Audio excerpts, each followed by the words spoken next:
I have followed your story for such a long time. I'm so glad to speak to you tonight.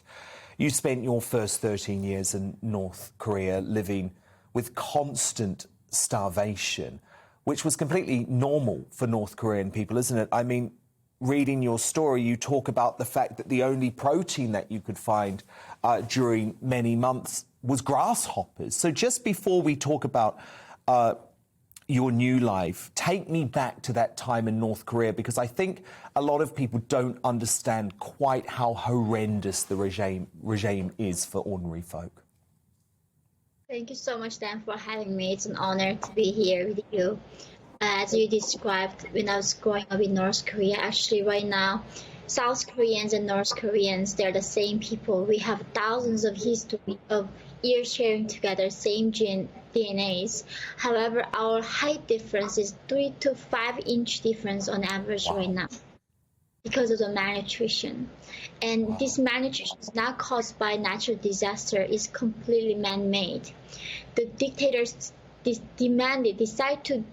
they thought like if there were less people, it was easy to do socialism. And not only that, if people are hungry and busy surviving, then we are going to start thinking about meaning of life and revolution and freedom.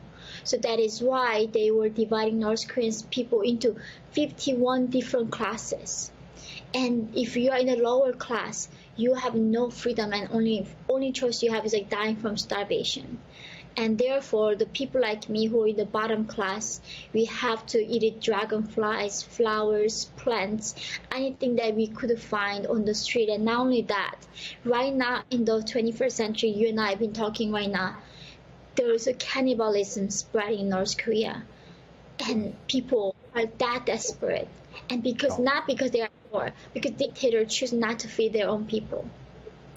No, it's just utterly horrendous. And I was very struck, actually, by the fact that when you did come to South Korea, you learned so many things for the first time. So for your entire time in North Korea, you weren't aware of Jesus Christ.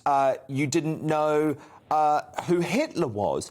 And also in your vocabulary, too, words like love and I and me don't even exist in North Korea. And not only that, I did not even know that I was Asian. The regime brainwashed me to believe that I was Kim Il-sung race, the dictator's race. North Korea has a different time zone.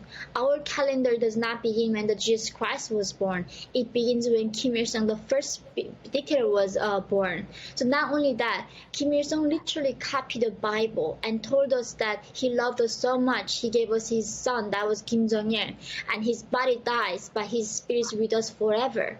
So we were fearful that even we believed that he could read our thoughts and minds. And that's how the brainwashing is so deep-rooted. And then what fascinates me about your story, Yeonmi, is you learn about the world through these fresh eyes, and you actually become pretty westernized in so many ways.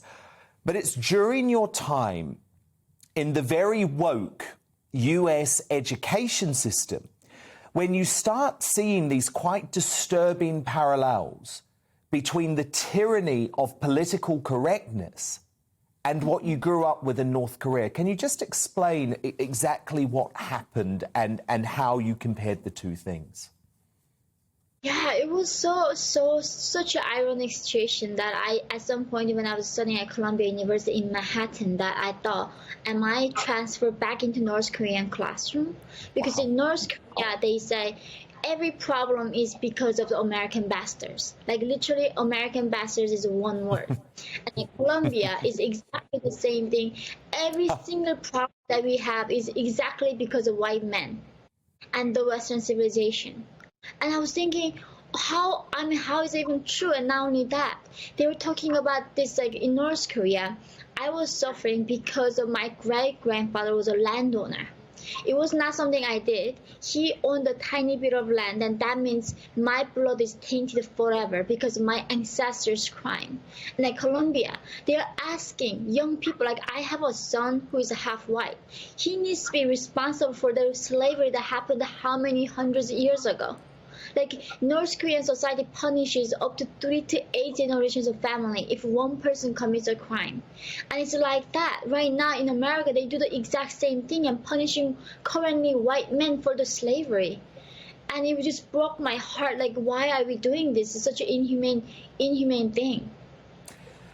And so you actually think the way that the West is starting to adapt to this horrible tyranny, really, of wokeism is to become oppressive in the same way as the North Korean regime?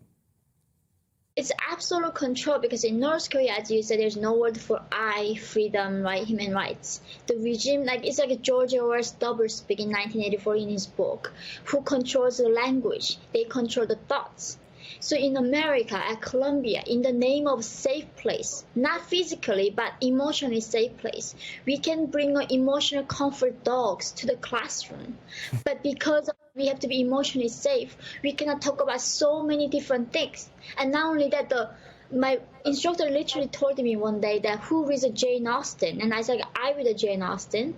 And for somebody in North Korea like me who never knew what love was, that was fascinating. Somebody wrote about relationships that long ago. And she said, that's how you subconsciously be brainwashed. You need to be woke. Because she was living in the era of white colonialism and white supremacy. And this is exactly what North Korean classrooms taught me, that our enemies are behind the trees, under the ground. We always have to be paranoid, looking for the threats and creating that distrust, right? Like in America, what warmed my heart is that how much God talks about trust and love and forgiveness. In North Korean regime, they teach us hate and paranoia. We never know who his spy is. And exactly like that, Colombia, they say you need to report on somebody if they do something not safe. And it's nothing to about like physically unsafe. It's all about words that we use. And they're crazy about like controlling what we say and what we cannot say on the campus, really.